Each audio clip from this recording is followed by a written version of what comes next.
దేశ స్వాతంత్ర్యం కోసమే జీవితాన్ని వెచ్చించి ప్రజలందరినీ అహింసా మార్గంతో ఏకం చేసి 30 సంవత్సరాల పాటు బ్రిటిష్ వారికి వ్యతిరేకంగా పోరాటం చేసి భారతదేశానికి బానిసత్వం నుండి విముక్తి కలిగించి స్వాతంత్ర్యం తీసుకొచ్చిన వారిలో అగ్రగణ్యుడు, స్వాతంత్ర్య సమరయోధుడు జాతిపిత మహాత్మా గాంధీజీ గారు. మరి జాతిపిత మహాత్మా గాంధీజీని గాడ్సే ఎందుకు చంపాలనుకున్నాడు? గాంధీజీని హత్య చేయడానికి 5 సార్లు హత్యా ప్రయత్నాలు జరిగాయా? కోర్టులో గాడ్సే ఇచ్చిన వాంగ్మూలం ఏంటనే మరిన్ని విషయాలను గురించి మనం ఇప్పుడు తెలుసుకుందాం.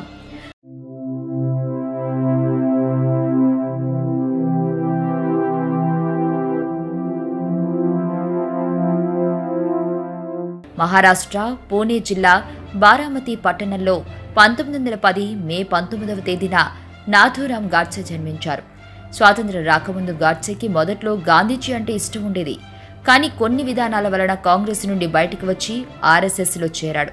ఆ తర్వాత అందులో నుండి కూడా బయటకు వచ్చిన గాడ్సే 1948లో హిందూ మహాసభ వారి హిందూ రాష్ట్ర అనే వారపత్రికకు సంపాదకునిగా ఉండేవారు.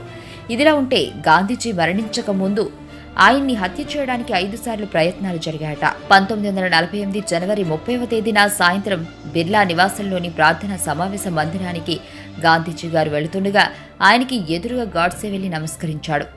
గాంధీజీ అనుచరులైన అభా చటోపాధ్యాయ ఇప్పటికే ఆలస్యమవుతుందని గాడ్సేని పక్కకి నెట్టేసే ప్రయత్నం చేయగా తనని నెట్టివేసే గాడ్సే తాను తెచ్చుకున్న తుపాకీని తీసి 3 సార్లు పాయింట్ బ్లాక్లో కాల్చగా గాంధీజీ హే రామ్ అంటూ నేలకు ఒరిగాడు.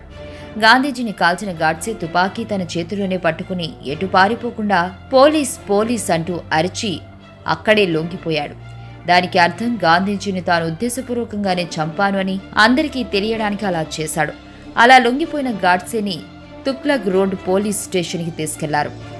ఇక గాడ్సే గాంధీజీని ఎందుకు చంపాలని అనుకున్నాడు? కోర్టుకి ఇచ్చిన వాంగ్మూలం ఏంటనే విషయానికి వస్తే స్వాతంత్ర్యం వచ్చిందనే సంబరంలో యావత్తు దేశం అంతా కూడా ఆనందంగా ఉండే సమయంలోనే దేశ విభజన అంటూ మతపరమైన ముస్లిం దేశంగా పాకిస్తాన్కి నాయకులు తలవంచారు. కానీ సింధ్, పంజాబ్, బంగాల్ నివసించే ప్రజల గురించి ఎవరూ కాస్త కూడా ఆలోచించలేదు.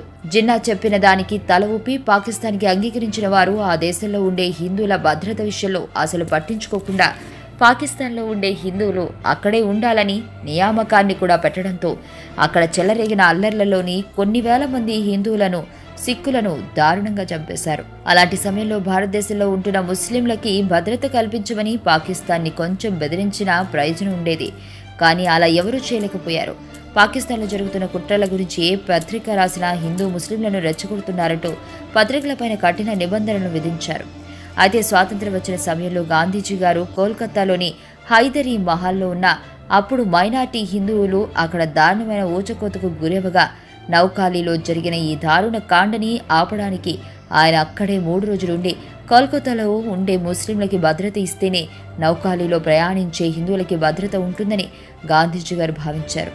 అయితే హిందువులు దారుణమైన పరిస్థితుల్లో ఉన్నప్పుడు రాకుండా హిందువులు భయంతో తలదాచుకుని పారిపోతున్న సమయంలో ఏమీ స్పందించని గాంధీజీ ముస్లింల కోసం మాత్రం వచ్చి రక్షణ కల్పిస్తున్నారని హిందువుల శత్రువు గాంధీజీ అంటూ కొందరు భావించారు.